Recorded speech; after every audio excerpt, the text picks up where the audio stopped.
Welcome back to the first Hardwood Highlights episode in about 3 years. It's been a long hiatus, but we're back. I'm Isaiah, that's Steven, that's Sam, and that's Jason.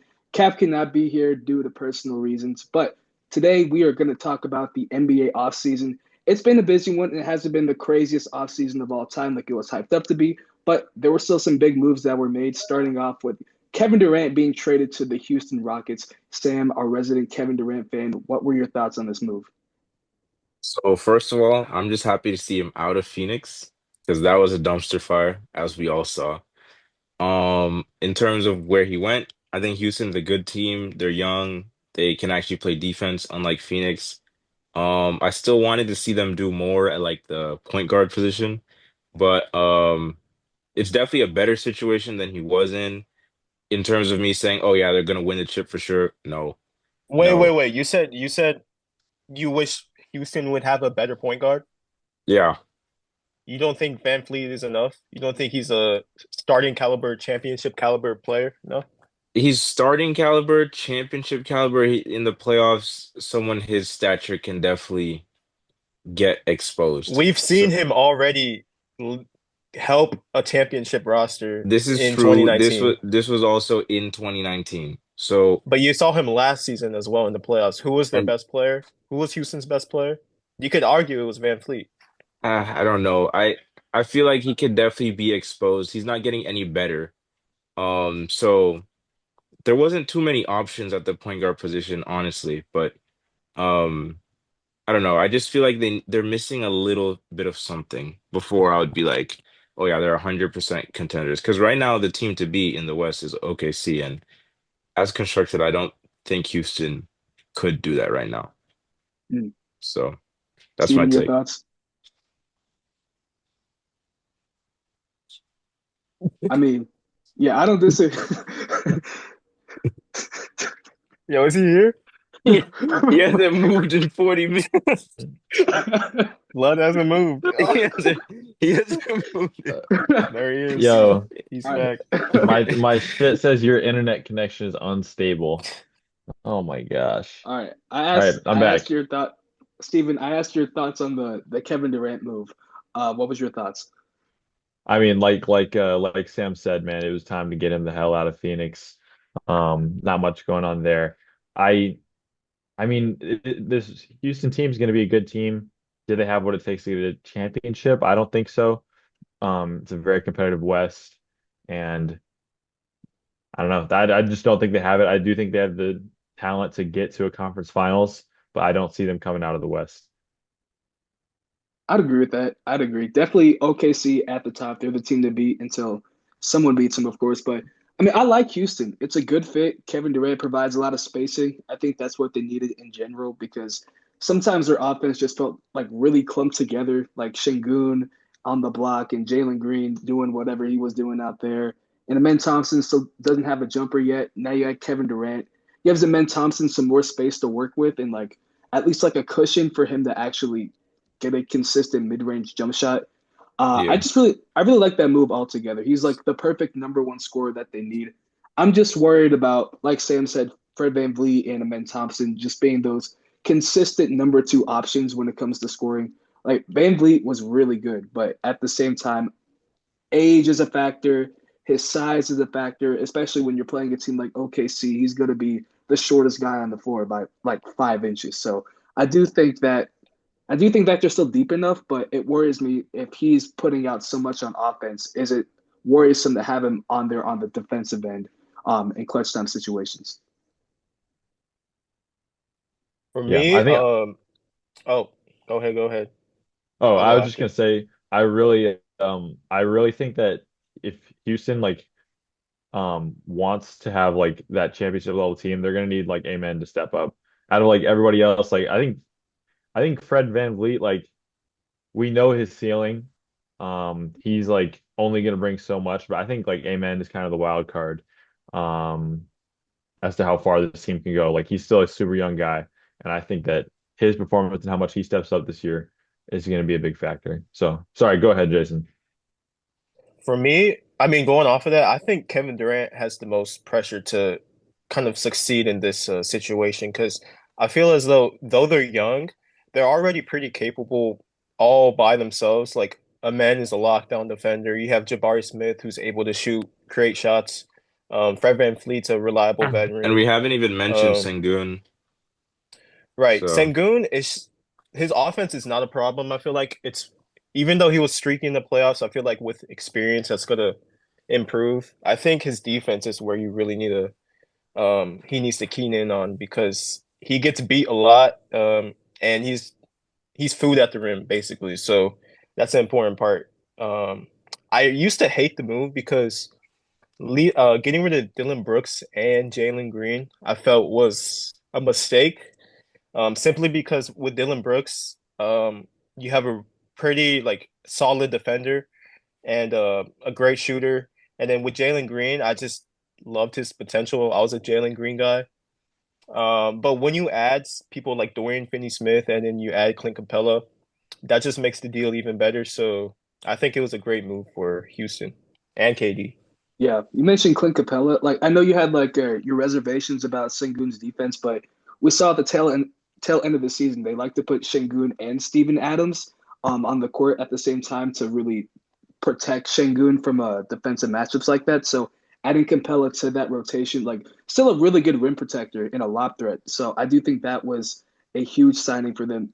It's just a really deep team in general. Definitely much deeper than it was last year because at times you had to put in like Jeff Green because no one else could like put in the same level of defensive intensity. But now you have like a good team of like Dorian Finney-Smith. They just signed Josh Okogie who could like come off the bench, like play good minutes for 10 minutes, play good defense, and still make an impact on the game. And then, of course, Jabari Smith, we haven't even mentioned him yet. He's going to be fully healthy, just got the bag. Him playing off Kevin Durant's going to be huge, too. I think this could be his breakout year for like all defensive team potential. He's that good. But wait, so from what I heard, Steven and Sam, y'all don't think they're a what, like a championship team or like a top team? Like I what's the think they can be consensus? I think they can be a conference finals team, but I think that Smith and especially Amen would really have to step up this year. If they took big leaps, I could see them being a lot more competitive. I say a lot more competitive. They're going to be a good team. I think they have the ability to make conference finals. But if they want to be a championship level team, they're going to need those two to step up. Yeah. Yeah, OKC, yeah, they're still definitely the best team, arguably, in the Their NBA. Yeah. their So depth is so good. Yeah. One thing I just worry about with the Kevin Durant move, if OKC and Houston play in a playoff series, KD's easily the oldest guy on the court. I'm just worried about him continuously having to keep up with OKC. I feel like he'd be the one attacked on the defensive end the most just because he's probably gonna put so much on the offensive end. He's probably gonna be the guy they look to, especially on the perimeter for defense. So I don't know. That's my only worry because he'd be easily the oldest guy on the court at all times, and everybody else would be moving at like 10 times faster than him. I feel like yeah, they could do so much like defensively against him. I feel like they could put Caruso on him like they did Jokic and then have Chet in the back roaming.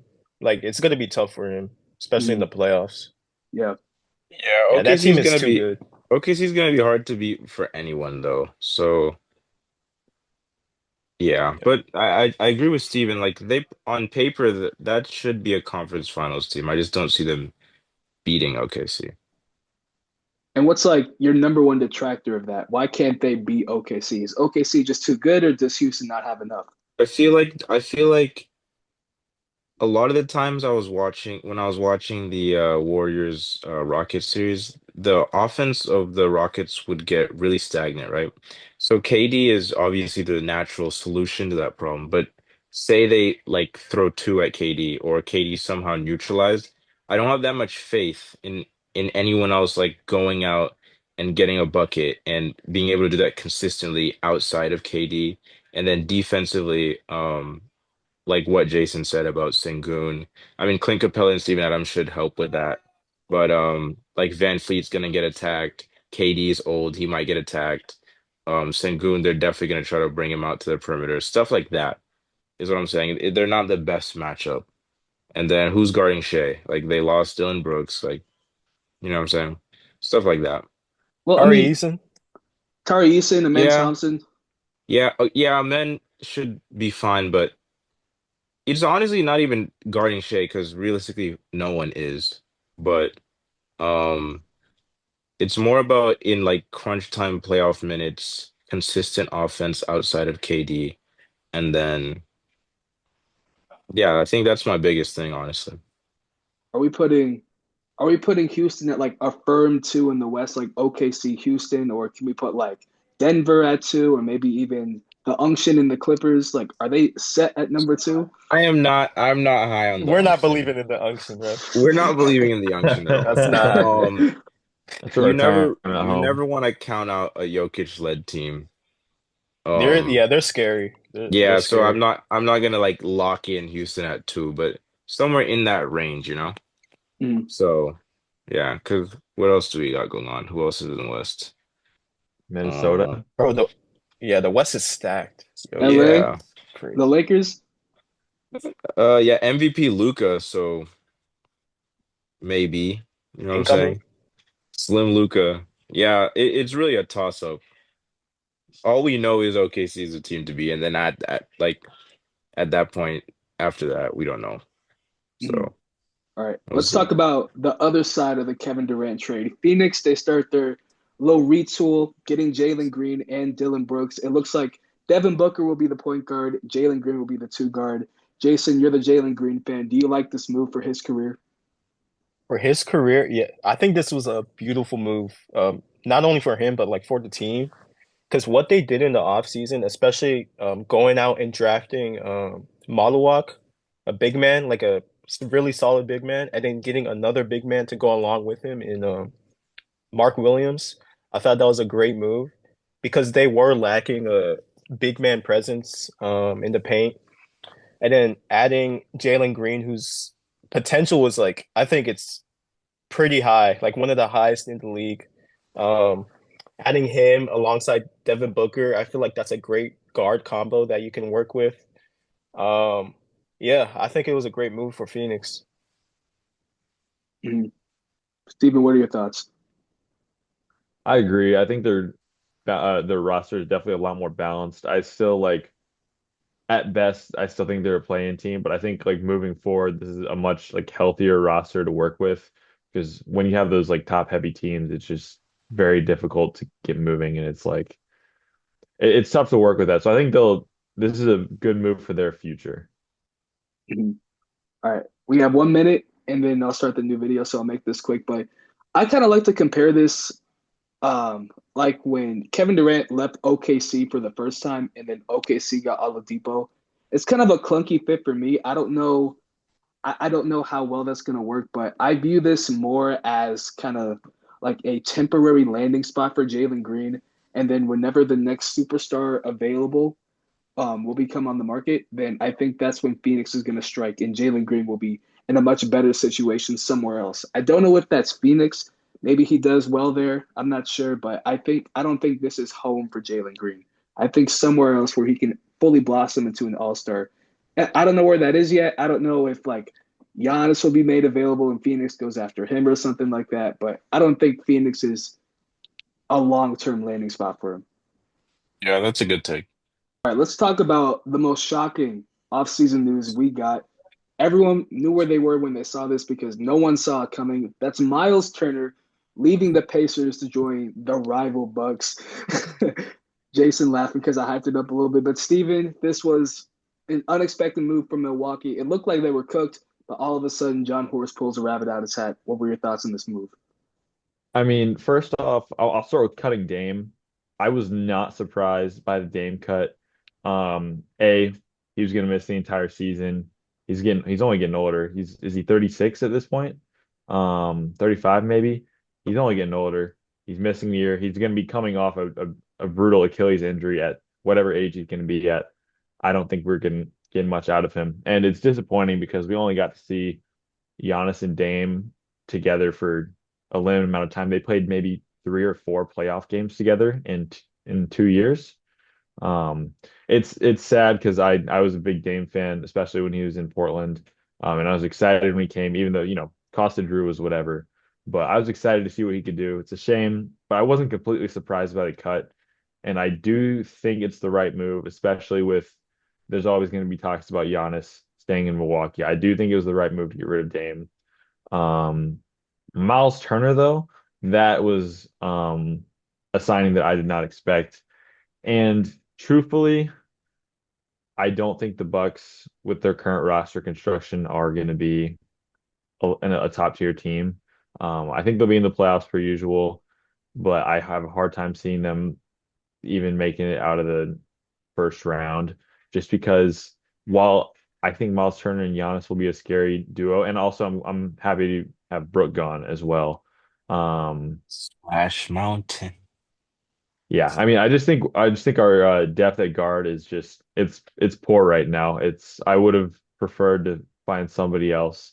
I people were talking about getting Westbrook to the Bucks. To be honest, I have that might have been disastrous too, but I really was hoping for a guard instead of Miles Turner. So I think it'll be a good. The Bucks will still be fine. I think it was the right move to get rid of Dame. I just don't know how far Miles Turner and Giannis can take us. The crazy Yeah. duo. I mean, the Bucks downfall, I'm all here for it. So this has just Facts. been a great offseason for that, you know. But I do agree with your takes. Like, hopefully another first round exit for the Bucks. That would be nice. Miles Turner moves the needle, but not by much. So I'm just more surprised he left at all. From Um, going from Indy to the Bucks is definitely something. yeah. Mhm. So I was definitely surprised. I don't know. I've never been like the biggest fan of Miles Turner. Ironically, I've always called him the Black Brook Lopez, and then they replaced Brook Lopez with Miles Turner. So it makes sense that he ends up in Milwaukee. But you said it was a needle mover. I thought it was at first too, but I'm just looking at this roster. He's like the second option right now. This team sucks. Like it is Yeah, genuinely you not don't a need to good say team. that. Bad. No, no, no. This is genuinely not a good team. Wait, what's So, their projected starting lineup? if I don't have it with me right now, but probably point Giannis and then um Gary Trent Jr., Kyle Kuzma, Kevin Porter Jr., Oh my and Miles mid. Turner. This is definitely Terrible. one of the teams of all time. That oh my, take Giannis off that team. What is it? We're about to win. Bro, Like I know yeah. all the memes like during the season we're talking about Giannis going on his 2010 LeBron run. He might unironically do it this year. Like it's actually crazy. It's Yeah. honestly like Uh, it's sad. They're like wasting like Giannis's years. I don't know. Like this is one of the greatest players of like all time, and I he's mean, just on this mid team. he sold his soul for 2021, and now the Reaper is here to collect. That was I think earned, this is bro. okay, That was okay, earned. we're not this getting into this That was this is earned. blasphemous discussion. this We're is not Hard getting into good this for soul. blasphemous basketball. discussion. You This is can't. good for I'm not gonna Don't let you tarnish his slide that. I'm not legacy. gonna let you slide that in here. Okay. The Reaper shit. this is good for this is good for basketball. For I mean, every I action, there's an equal and opposite reaction.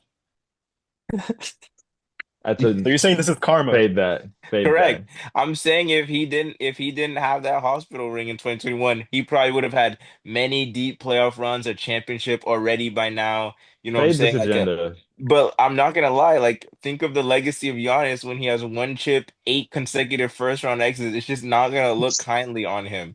But What do that's you the price mean? you It looks fine. Like that's these the exits price are you not his fault. They're not Dude, his fault. this is just basketball. It's the most look in competitive the 20 NBA's years been. We haven't when had a in repeat 20 years champion since Golden State Warriors. in Like that's just 20 what it is. years, when all context is removed, no one's gonna remember Gary Trent letting the ball fly out of bounds to lose a In series. 20 Okay, no years, one's gonna Giannis will be remember remembered. that. He's gonna be remembered as a top 15 player, so it's fine. It won't matter. Look, if that's all he wanted, he has the potential to be He put up greater, but career numbers this year. not conducive to winning. Well, when you have a team like that, I mean, how are you supposed to win? I hope he's remembered People are gonna like look back. T-Mac. People are gonna look back and say he didn't get to play with his with all his stars. Man, we had Drew injuries, we had Chris Middleton Oh, injuries, now we had Dame injuries injuries matter. multiple years in a row. They always matter. What do you Now mean? injuries matter. You should have seen this guy in 2021. Hey, listen.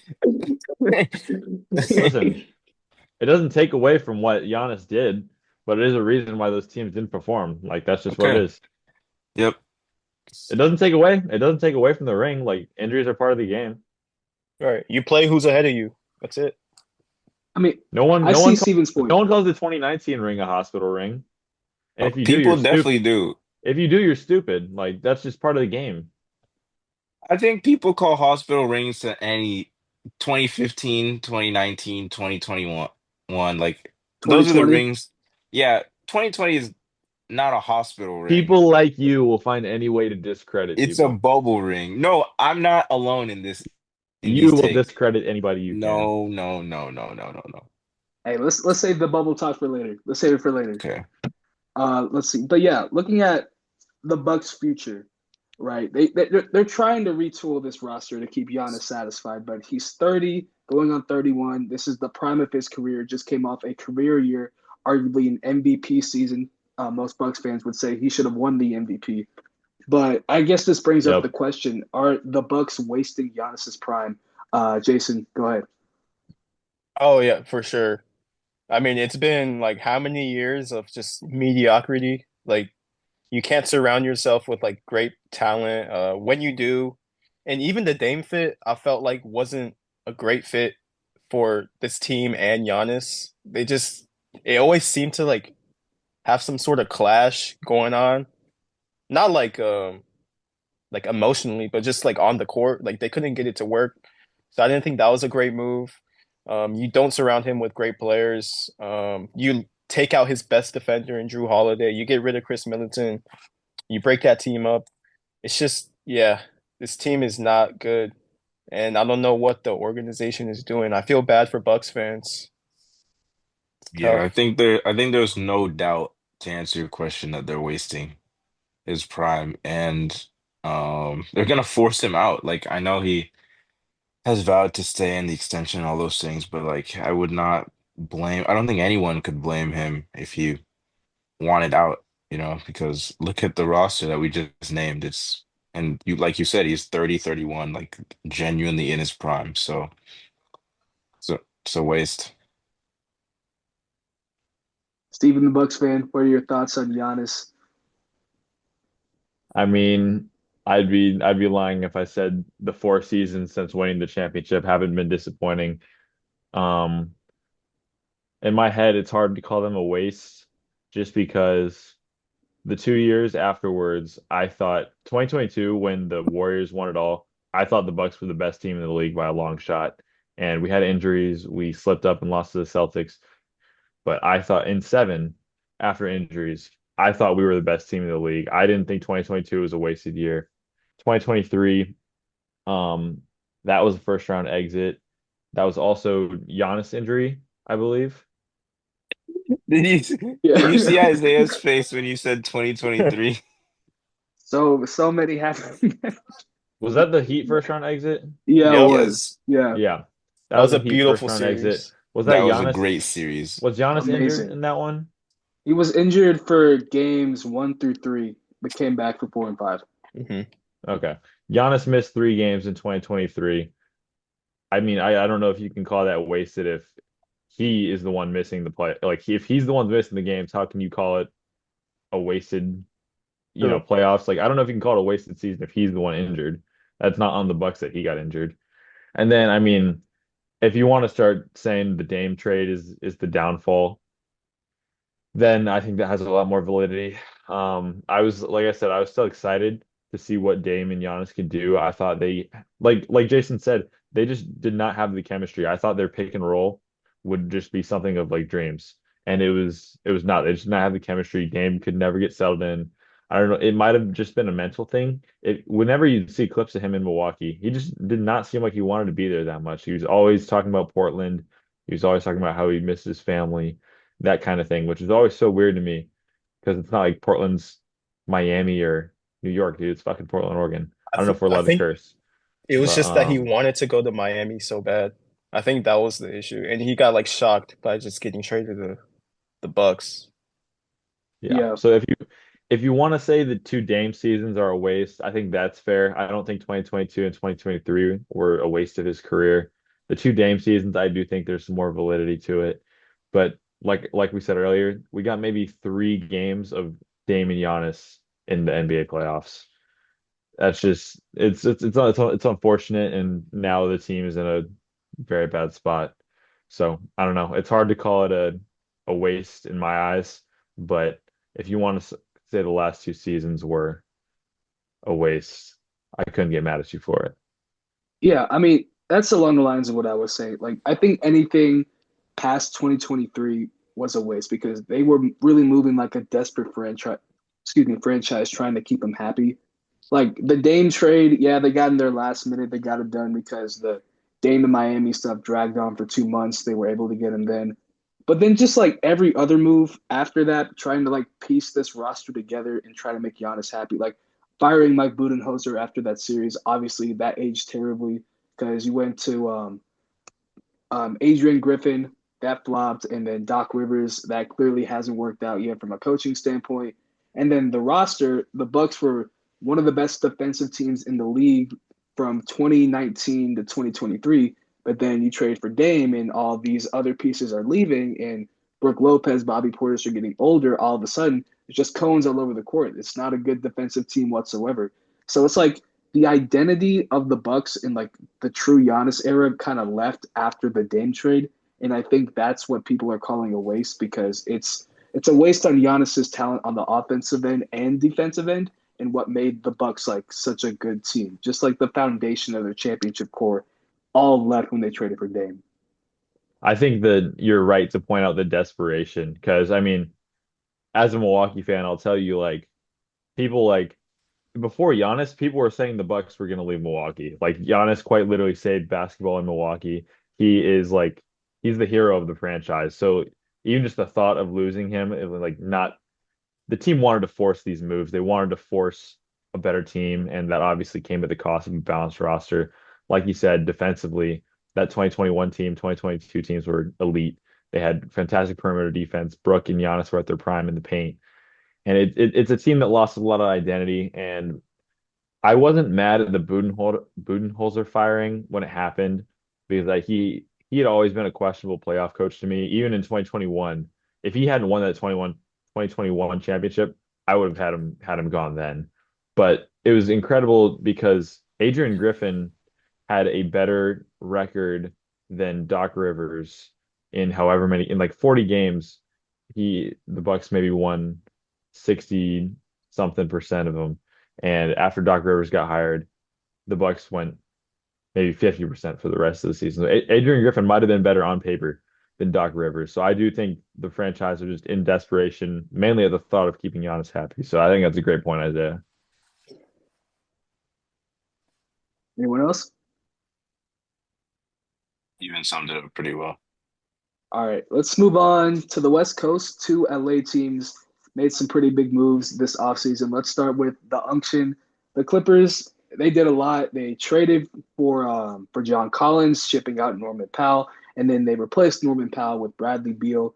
And on paper, just looking at names, this looks like a very formidable team looking to avenge that Game 7 loss to Denver last season. So, Sam, I'll start with you. Are you moved by this Clippers team whatsoever, or what we get No, more the because they're same? gonna play 3 games together healthy, and that is the biggest reason why I'm not moved. This team, this is a easy 16-0 in the playoffs in 2018. However, we are not in 2018. We are in 2025. This team will not stay healthy. There'll be flashes, there'll be highlights. They're probably gonna go on some random run after the All-Star break where they're like 14-2 in a 16 game stretch or something. We've seen this script before. The playoffs will come. There will be some collapses. There will be some quad injuries, some meniscus injuries. Something will happen, and we know how the story goes. So I'm not moved. It's always something with the Clippers. Like there's like just something that they have, like an aura that just like lets you know that yeah, they're not winning. They're never gonna win. Like last season was my final hope for them. Because like everyone was healthy. You know, Kawhi came back in time for the playoffs. James Harden was on a tear that season. And then they lose to the Nuggets in 7 games, and then there's a collapse in game 7 from James Harden. So I mean, like the additions of like Bradley Beal, John Collins, Chris Paul.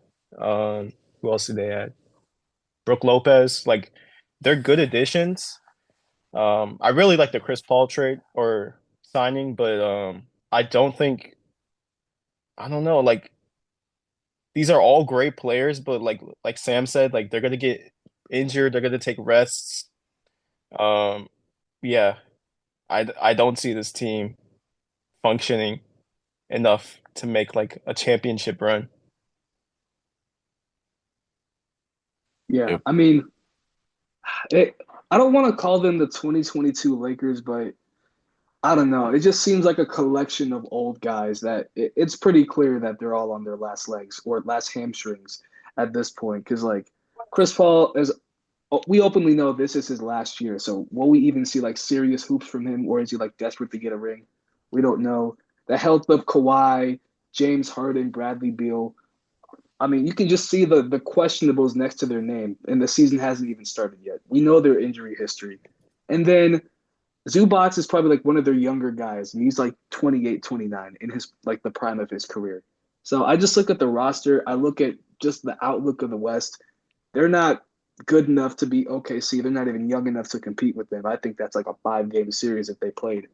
I don't they're not better than Denver. I think if you played this Clippers team with the new Nuggets team, which we'll talk about later, I think Denver takes care of them easily. The Lakers, I'd say they match up a little bit better with the Lakers. They're not better than Houston, probably not better than Minnesota, and maybe Memphis or San Antonio in that mix too. But I don't know, just they're too old. They're way too old to do anything. And it's just like another chapter in the Clippers' desperation run of the 2020s. I mean I agree with all you guys, man. This team is they just don't got it. They just don't got it. It's an old team.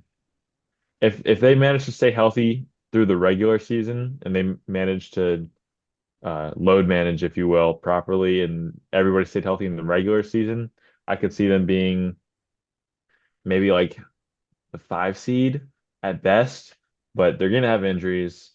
It's gonna cost them, and even if they did stay healthy through the entire season, they're just gonna fall apart in the playoffs. I mean, the intensity of the playoffs is gonna catch up to them. It's I don't think they can make it out of the first round.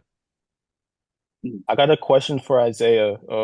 What do you think about the Norman Powell trade? How do you feel about that for your team? I mean, it's all right. Like it's not the greatest thing in the world, but we get a 20 plus per game score. Hopefully he's coming off the bench because the Tyler Hero Norman Powell backcourt guards are averaging 60 points per game against us if that's the case. But it's a good addition. He's a good fit. I think he's essentially the temporary Jimmy Butler replacement in terms of scoring because if you watch the playoffs, Wiggins was not getting it done, so we just needed another another supplement of offense while we're still trying to figure out who's the next star to come in. It's doesn't move the needle whatsoever, but I think it's good enough to make the playoffs in the Eastern Conference as like a 6 or 7 seed. Evans.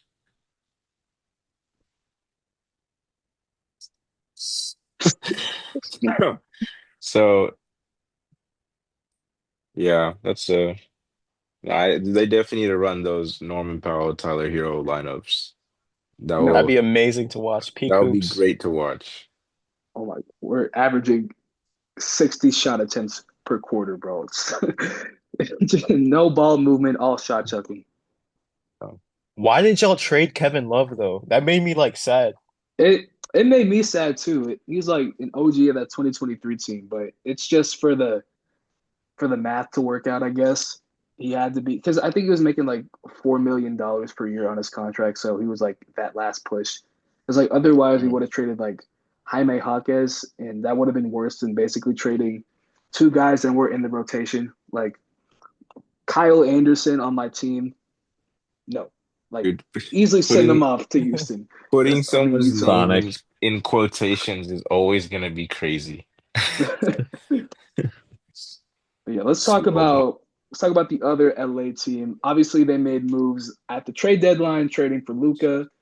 But they also signed DeAndre Ayton this offseason, which was an expected move after he got bought out.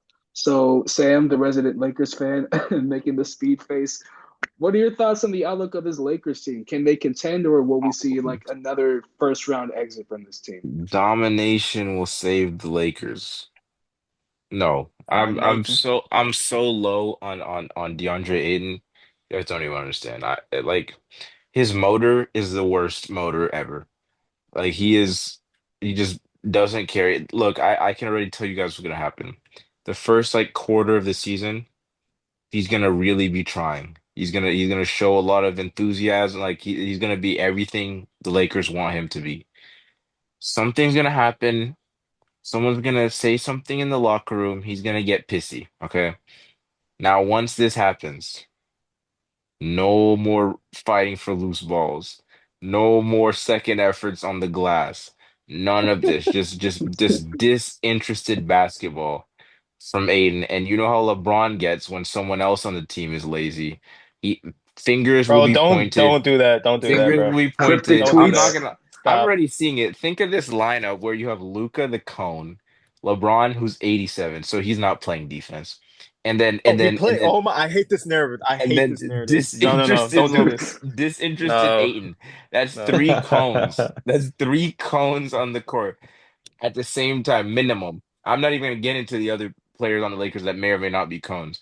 So in terms of me being high on DeAndre Ayton, I'm so low on them. In terms of playoff outlook, it's probably gonna determine on like the fit of Ayton and then Luca's like how well Luca's playing because I have not seen such cone work as what I saw last year from Luca. It was bad.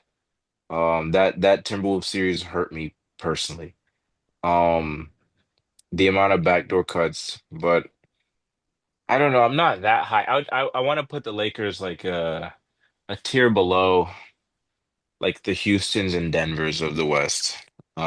I just put them right under them personally. Because LeBron's not going to be getting any better. Hopefully, Luca is better than what he was last season. Um, is that enough though? Probably not. So that's where I see. I would love to see them get out the first round this time though, because last year was not good. But yeah, Jason, what do you think? First, I want to address the LeBron defense, like allegations and the slander. Okay. First of all, like, Hi, bro, President Jason. this narrative of like LeBron not playing defense, especially this season, is just a straight up lie. This man had like a 100 like 13 defensive rating, and And his compare that to plus like someone like minus. Jalen Williams who's at 107 defensive rating. That's only six off, and that's enough for like top 30, top 40 in the league. So you can't like say this man is not How playing much defense. Lakers basketball did you watch? Bro, I watched him. He was their best defender N- for like Oh my half of the God. season. Oh my God, no. Other than Vando and Dorian Finney-Smith, he was their best defender. Is And this he played bait? most of the Bro, this is not bait. I This is watched the Lakers. I watched the Lakers. guys, listen. Look at his plus minus. They The were better reason with him off the you court. know why the They plus were minus better is like that? they were Because he better with plays with him the off the bench. court. He And do you plays think with it the was because of bench. offense? He It plays wasn't with the because of his bench. offense. You know why this plus minus is so bad? Because he Why? plays with the bench, which includes people like Gabe Vincent. Their defense is terrible. You have AR who can't defend. You have Luca who can't defend. So you're pointing fingers to everyone but the 40-year-old on the court on defense. Is Because that what I'm hearing? if your two guards get blown by, you have to account for like people going into the paint. You have to account for LeBron switching Dude, he onto has their been man. he's been taking off possessions on defense since like 2016. Okay. He does that, but There he for does the this most all part, the time. for the most part, he plays defense every possession. He's No. required to. If he doesn't He play defense, then they're he's going to score fooling you. every He's just time. running around. I'm not gonna lie, he's fooling you. He's just running around. No, What did Pat no, Bev say? What, he's really don't just do fooling this. you. Don't do Like this, bro. like he'll lock in onto some random guard like once a game and like play good defense for 24 seconds and then just allow backdoor cuts to happen and then point and then just point. You could argue like there's like maybe like five possessions, six possessions in the game where he chooses not to It's engage definitely defensively, more. but other than that, no, it's not. So Especially near the end of the season.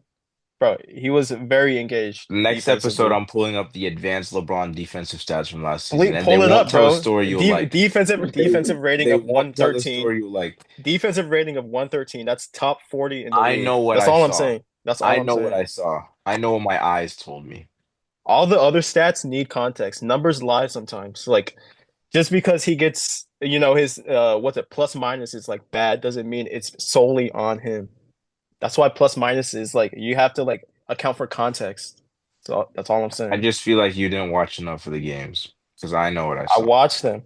All right, I'm a two LeBron fan. I have to non-Lakers watch these fans. games. I The have two to. non-Lakers fans in this I could call. care What less do you about the guys think Lakers. It's about for this? LeBron James. What do you guys think? You guys know he's a cone. Steven, I'll let you go first. I'll be honest, I did not watch that much Lakers basketball. Um, so I don't even got an answer for this one. That's valid. Okay, that's I fair mean, enough.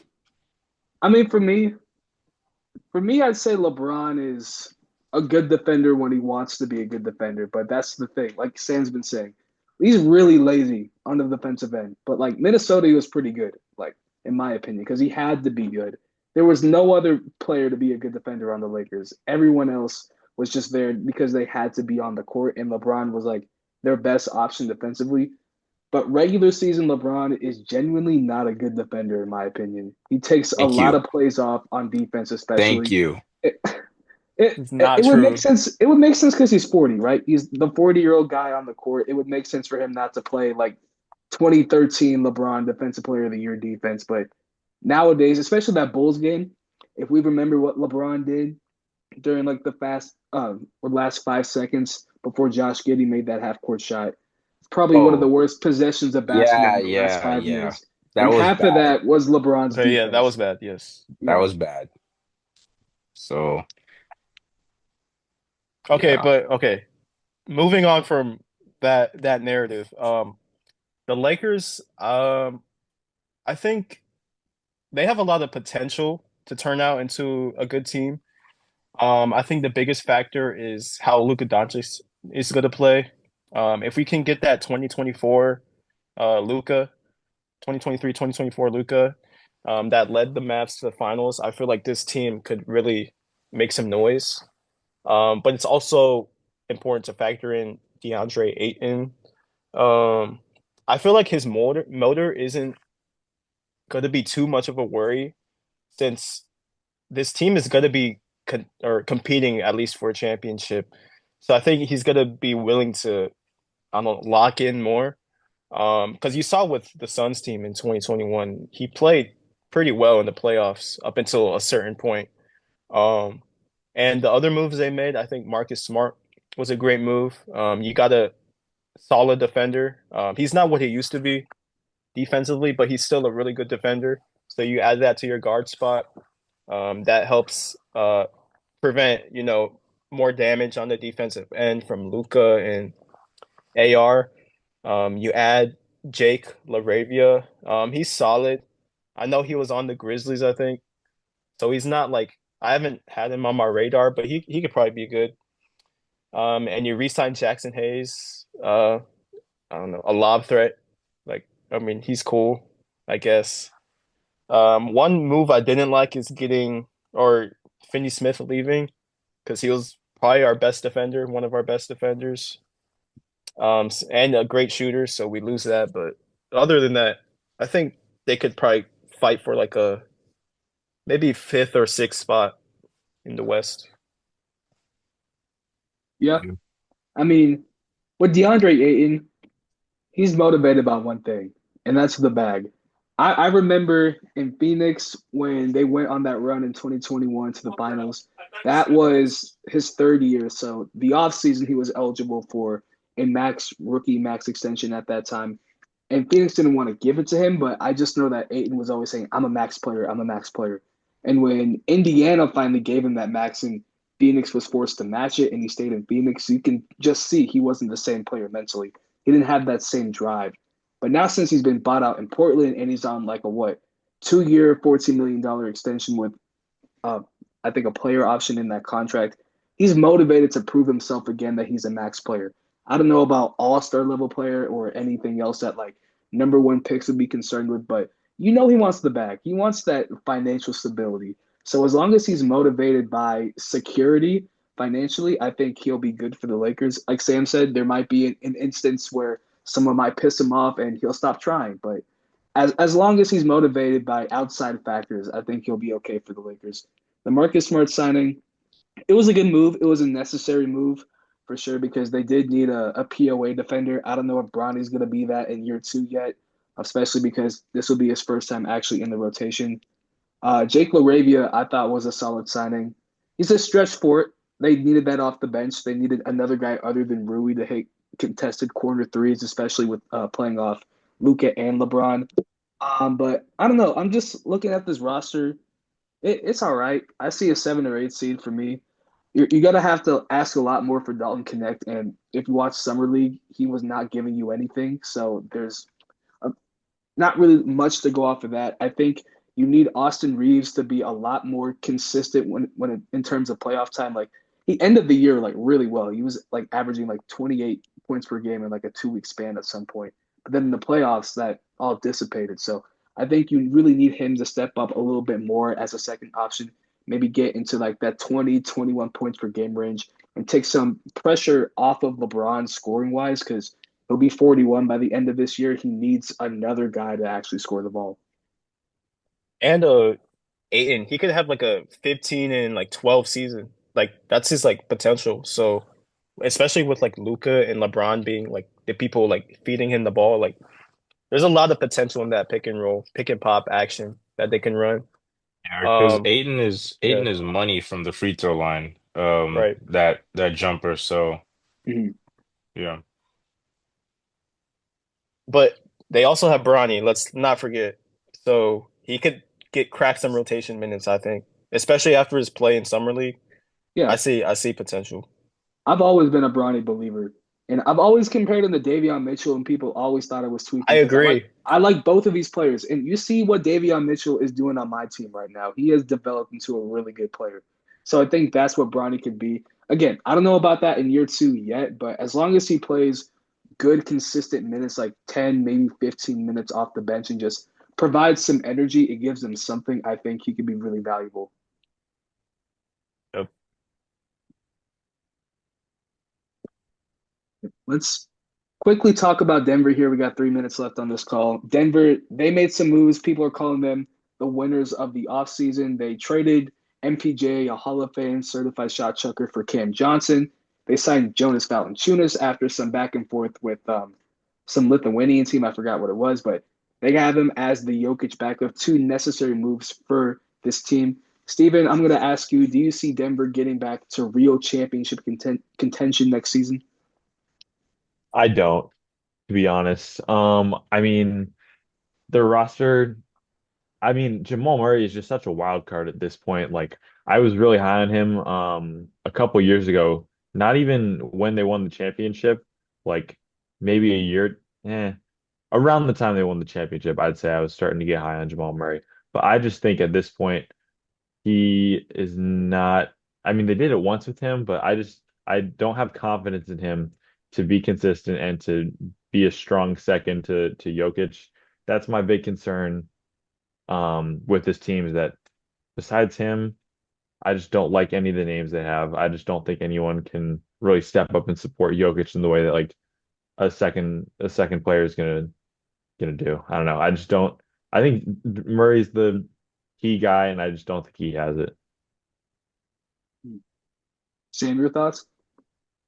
Um, like I said earlier, I have them pretty high in the West because they had a solid team and they added the pieces that you mentioned, which should make them stronger. They got rid of the shot chucker and they got Giannis for some help at the center position. So I really struggle to like rule them out completely. Obviously OKC's a favorite, but things can change so quickly. Like all it takes is one injury and then boom, the whole West is open. So I could definitely like if we fast forward and you told me Denver made the finals, I wouldn't be like, what? No way. Are they the favorites? No. Is it gonna be hard? Yes. Something crazy, someone has to go crazy probably for that to happen, but I will not be ruling them out at this current point in time. So Mhm. Yeah, I think with the Cam Johnson move, I do think that they feel like they were just one tweak away from beating OKC. Like, I think arguably if you take Michael Porter Jr. and switch him with Cam Johnson in that series, OKC probably loses in 7 games because Cam Johnson is a better defender, more consistent three-point shooter, isn't gonna hold the ball for 20 seconds of the shot clock, right? He's just a much better fit than what Michael Porter Jr. was giving him. And then obviously they didn't have another big like at all for the past two off seasons. I don't know what Calvin Booth was doing with that, but now you have Valanciunas, big rebounder, guy who can get his own bucket when he needs to. Probably going to average like a good 7 and 8 for them. But that's what they needed. Those were like two missing pieces. Tim Hardaway Jr. is also a sleeper signing because he was really good in Detroit. Imagine what he could do like playing off of Jokic. He might shoot his best since what Dallas in 2021, 22. So I think that was another really underrated move for them. I think they'll be back in contention.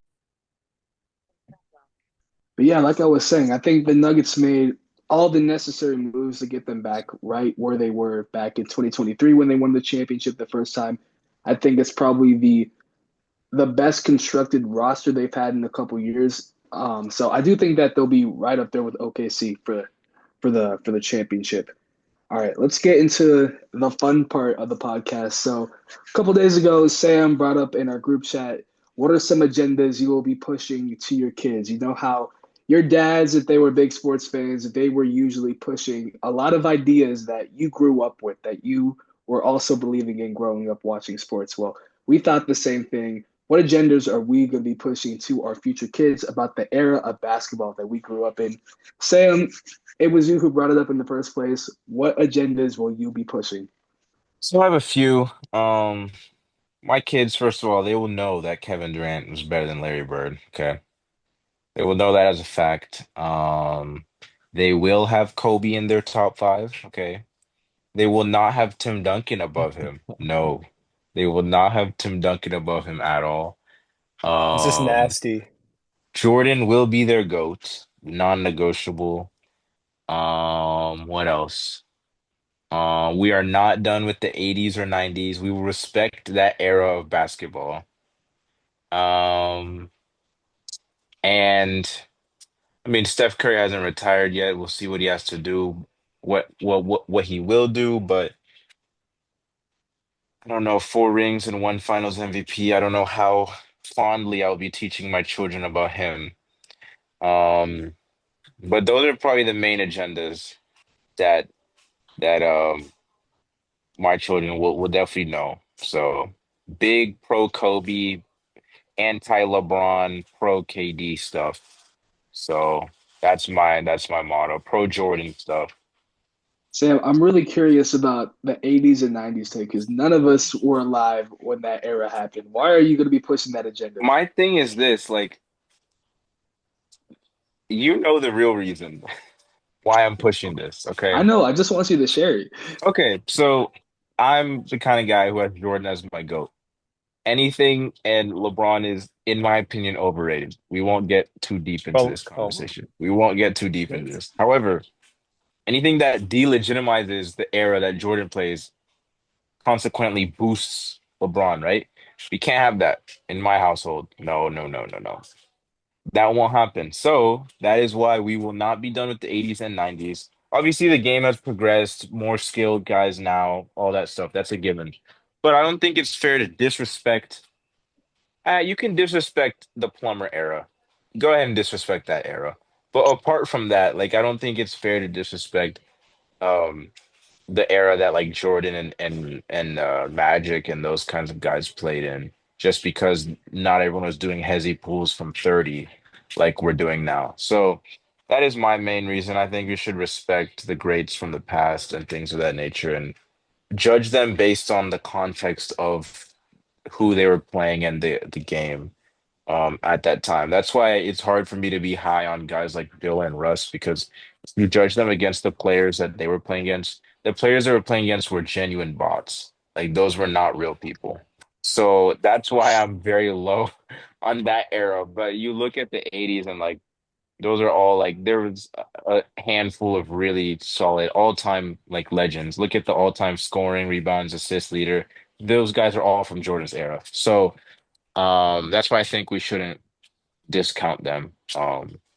That's going to be hard to explain to our children because when the whole league is looking like Wemby, they're going to go look at Clyde Drexler footage and say, "Yeah, we're done with this." But I'll do my due diligence, even though I was not old enough to watch it. So yes, that is my take. All right, sounds good. Jason, what agendas will you be pushing on to your children? Most of my agendas will just be the opposite of what Sam's pushing. Like every single one of his takes, I just disagree with, except the 90s, 80s, 90s take. That's the only one I agree with. I think we should respect, the past legends, because feel they're sure capable of like playing the exact same in our era, if not better. Larry Bird, like the Larry Bird take, like KD, like you can make an argument for KD, but I think just Larry Bird's resume speaks for itself. His No, play, no, no. it speaks for Ignore itself. resume. Who's a better Okay, then his basketball play. player? Who's a better basketball player? One plays amazing on both sides. KD had a maybe like a 3 year stretch of playing, good on defense. But other than that, like Larry Bird, like easily takes the cake on Not gonna defense. lie, like you can't say this with a straight face. Ignore resume. Championships don't exist. I just said it. Yeah, ignoring resume, their offense. Wow. I mean, Larry Bird, you could argue he's a better shooter. In the mid, no, but from three-pointer, possibly. He went 50, 40, 90. I know KD went 50, 40, 90, but Larry Bird, he can attack the paint. He's a three-way level scorer. And I think what separates me from KD and Larry Bird is the defense. Perimeter and like interior. That's what Like separates me. I feel like KD is a slightly underrated defender. Um, if you look at the numbers, like I know he had I that think, 1 year in Golden State where people like yeah. respect it, but like outside of that still, like he's very high on the list for lowest opponent field goal percentage when he's the primary defender. Like even go to last year or something like that. Like he's very high on that list, and you don't expect that when you think of KD, but it's just the case. And I watch a lot of KD games, Phoenix and Brooklyn and stuff like that, and I notice, but it's not like something crazy that's going to show up on the stat sheet like 4 blocks or whatever. But I don't know. I feel like we shouldn't underrate his defense like he's some average defender. He's definitely above average. I So I don't- I think he's just like around that average range. Like comparing him to, because he never made an all defensive team, I think, no, in his career. I think Larry Bird is a better defender. I'm not arguing that. And I'm just that's my separator. I don't And know. then I you feel factor, like because you have to factor in resume too. Like even like just add that in. well, this is one of those things where it's like resume wise, like I feel like Steph Curry has a better resume than KD, but I don't think Steph Curry's a better basketball player than KD. It's one of those things. That's how I feel about Bird. Is this a Hooper versus like that Hooper talk, like Tracy McGrady's like the best player of all time because he can like No, get a I bucket? I feel like it could get into that realm, but no, I'm not about to meet ride Tracy McGrady here, or like the dudes that like talk about Kyrie like that too. That's not what I'm here to do. I'm just like, dude, he's 7 foot and he can do everything a guard can. He's pulling from 30 on crazy efficiencies too. I just feel like there are very few players all time where I can just say, oh yeah, they're a better basketball player than Kevin Durant. I find it hard to do that with a lot of players. That's just my opinion. I see your point. I see your point. Jason, any other agendas? Uh, the only one I'll be preaching is just to appreciate hoops. Never, discredit players simply because you don't like them. Be sure to respect, the past greats. And I think the biggest narrative I would push, the agenda is LeBron is the greatest basketball player of all time. But y'all know how I feel about that, so you know. Sam could learn a lesson from that first one. Steven, what agendas will you be pushing? I mean, first one is an easy one. Giannis is the greatest basketball player of all time. Um, okay, I won't preach You're that. saying this with a straight face. I won't preach that, but Easy I will one. say I'll say Giannis from hmm 2018 to 2025 was the best basketball player in the league. And I believe that. Better than Jokic, better than LeBron, better than whoever. I think he's the best player in the last 7 years. We'll see how much longer he puts up great numbers. But if he plays like this for 3 more years, I'll say he was the best player for a decade. My kids are gonna know that. My kids are also gonna know that rest in peace. Not to him, but to his ACLs. Jabari Parker was a 20 point per game scorer for the Milwaukee Bucks. Um, they're gonna put respect in Jabari Parker's name. He's gonna be a name that gets lost to history if people like me don't push it forward. So my kids are gonna know that. My kids are going to respect Russell Westbrook. They're going to respect Russell Westbrook. We're going to be playing Russell Westbrook highlights in the house. We're going to be watching his 2017 triple doubles. We're going to be watching his dunks. We're going to be watching his fucking jacked up 3 point shooting form. And we're going to put respect on Russell Westbrook. We are also going to put respect on Paul George. And I know Yes. his fall Yes. from grace has been quite abrupt, but we are going to be watching Paul George clips and we're going to be respecting the way he plays the game. He plays the game in such a beautiful manner. And my kids are going to respect that and they're going to attempt to emulate that with their game, regardless of how they end up going. One thing I will not tolerate from my kids is talking about bag work. If someone ever tells me that so and so has a deeper bag than so and so, Wait, this is shocking coming from a the Giannis ball's fan. coming out. Okay. Okay. Yeah, that's exactly what I'm talking about. We're talking about It's bag all work. adding up. If someone tries See, to tell me Kyrie Irving is better than Giannis because Kyrie has a deeper bag, the belt's coming out, bro. That's all I'm gonna say. Great take. I agree with this yeah, wholeheartedly. the LeBron guy doesn't like Yeah, it's bag bad. It's either. I'm getting not bad. It's getting surprised. I'm bad. not This backward talk surprised. is getting I'm not terrible. surprised. I'm not It's surprised bad at hoop talk. it's good hoop talk. It's not. That is Is it not good though? hoop talk. It is unethical. You guys both worship bagless run and dunk merchants. I'm not surprised where your mind is at. I Okay. don't know, man. You see the conversations Kyrie's in right now? What It's convos is he in? ridiculous.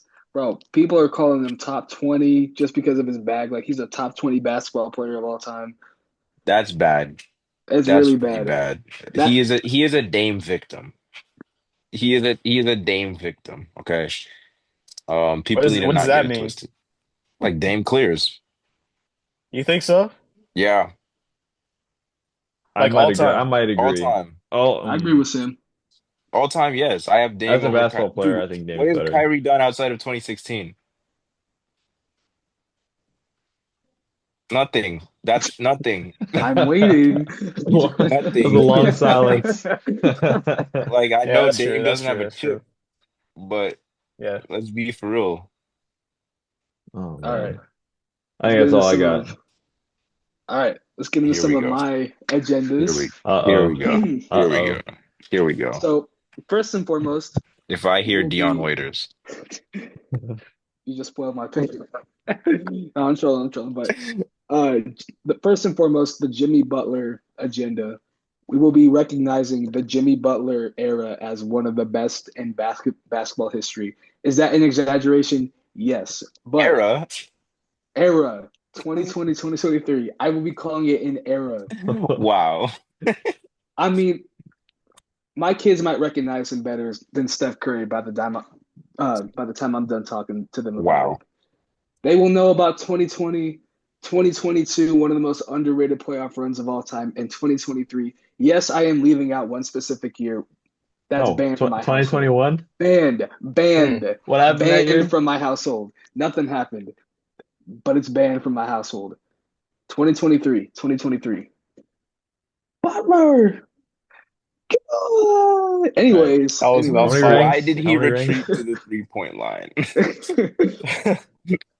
make it a better moment. Let's see. The next agenda, we will be respecting bubble hoops no matter what in my Mm, household. that's a good We one. will be respecting bubble Yes. hoops.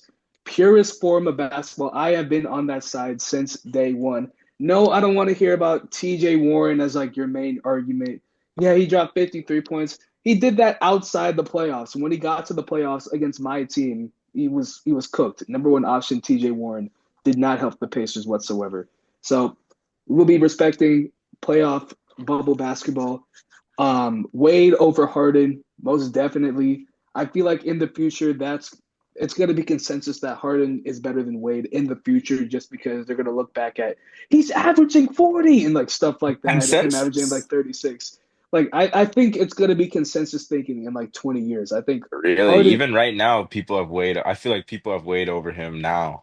I think right now, Isaiah is right. I think Isaiah right is now, right. In yeah. the future, people are just going look at the box, look at the box count, look at the box Mhm. stats. Yeah. Yeah, The I feel TikTok like edits are moving the needle. I'm seeing it. They exactly. are. TikTok and Twitter have a lot of pull, and it's because of those edits and like takes like that. Of course, the Steph Curry agenda, my favorite non-Heat basketball player. We will be respecting him. We will not talk about the Finals MVPs. He should have two, but he has one. We will be talking about the 2022 run as an all-time great run in basketball because it was. Mental Nah, issues. okay. Mental issues. Because it was. I don't want to hear it. It was an all-time Timu great. Depoy. I That was don't.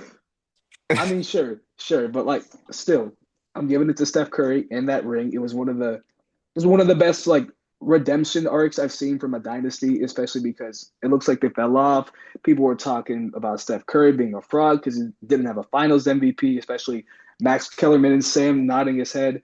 Then he gets one, cooking the Celtics. Couldn't ask for a better story. And then, of course, I make this argument all the time, but my kids will recognize that I don't think there is a GOAT of basketball.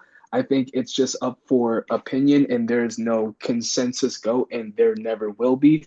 It will always be an argument. It's not LeBron, it's not Michael Jordan, it's not Kareem. It's all based on opinion and not fact. And my kids will recognize it one day. And then the last one I will be pushing. Ben Simmons was once a good basketball player. shame. Have Ben shame. Oh, Simmons yes, was once yes, a good yes. Have basketball.